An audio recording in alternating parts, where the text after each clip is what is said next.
afternoon, everyone. It's great to see you here. And it's great to have a number of individuals joining us by video conference. And perhaps if we can show some of the sites, that would be fantastic. Welcome to today's final Creative Economy Seminar Series. As many of you know, it's the 5th of 5 seminars focused on the creative economy in rural Canada. And these seminars have been sponsored by PALA CFDC, Prince Edward Lennox Addington Community Futures Development Corporation, and the Ontario East Economic Development Commission. And it's a great delight to have the Executive Director of PALA CFDC with us, and also representatives of OEECD. We want to acknowledge our attendees in Guelph, Ottawa, Toronto, Dryden, Timmins, and Muskoka. I believe that the organizations represented are, of course, the University of Guelph, the Rural Secretariat, Martin Prosperity Institute, OMAFRA, the Venture Center, Patricia CFDC, Muskoka Community Network, and others. So what a tremendous turnout. For those of you coming in, don't hesitate to go over to the right side of the room. There are a number of chairs available. We want to thank both the video conferencing team here and the remote video conferencing teams for the phenomenal support you're providing. Just one technical detail before we get started. You should have hard copy slides. If you're in the room, they're at the front of the room on the left. Don't hesitate to go and get them. And if you're remote, we sent soft copies to you in advance. And these will also be circulated to those who sign up on an attendance sheet, which we will circulate during the seminar. The presentation is being videotaped. The videotape will be posted on the Monison Centre's website.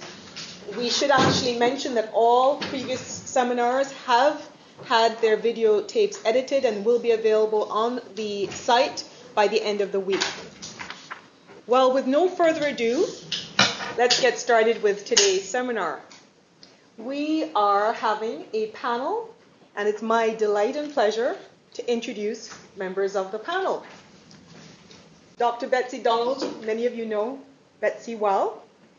She is a geographer here. She's a professor in the Department of Geography at Queen's with degrees in history, environmental studies, planning, and geography from McGill, York, and U of T. She teaches and does research on the urban creative economy and has publications in a number of prestigious journals, including recent ones in Economic Geography, Environmental and Planning A, in Space and Polity. She's a registered professional planner.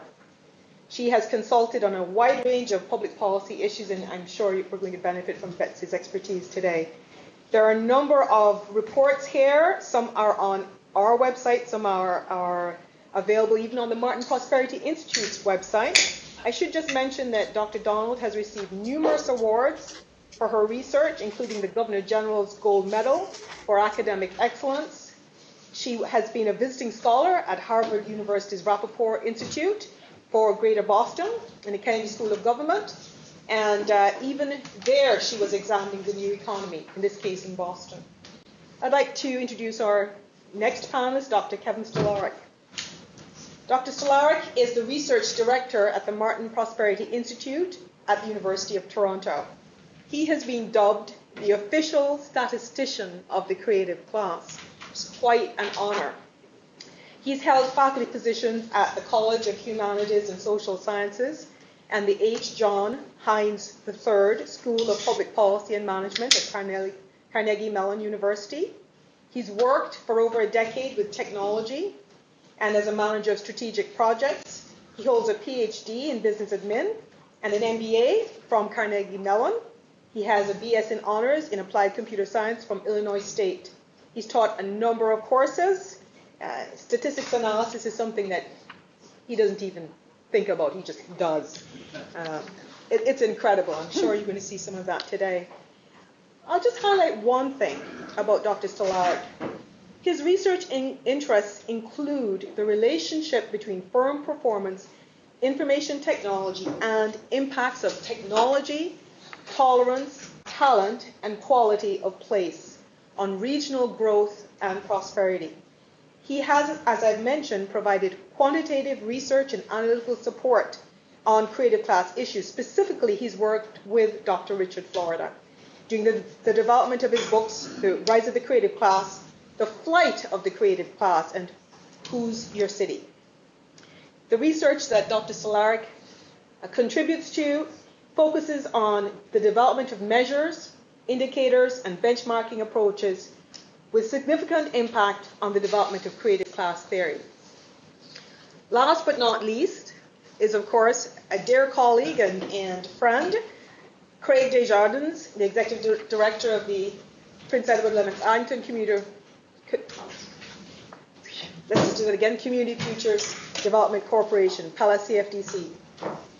Pella CFDC is a federally funded not-for-profit corporation providing business and community economic development services to Prince Edward and Lennox and Addington. It has offices in Napanee and Picton for those of you who are local. Craig serves as the acting executive director of the Prince Edward Lennox and Addington Institute for Rural Development, a research organization that has a focus on policy development.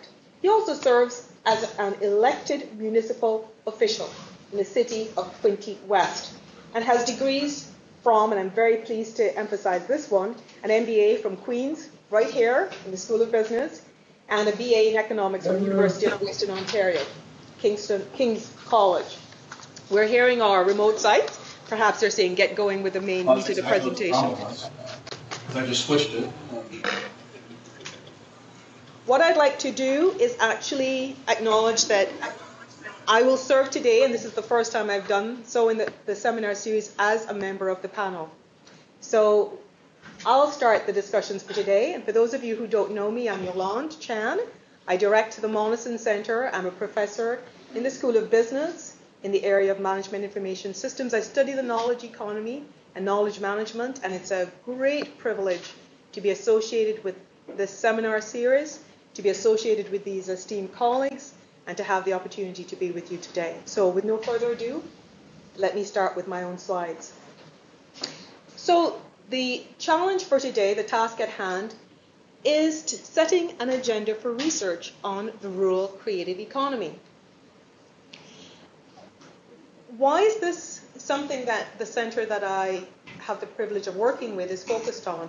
Well, this particular center, I say this only because we have, and I'm delighted to acknowledge, several MBA students in the classroom, and I welcome you. There are also some faces that I don't know, and you may not know very much about this center.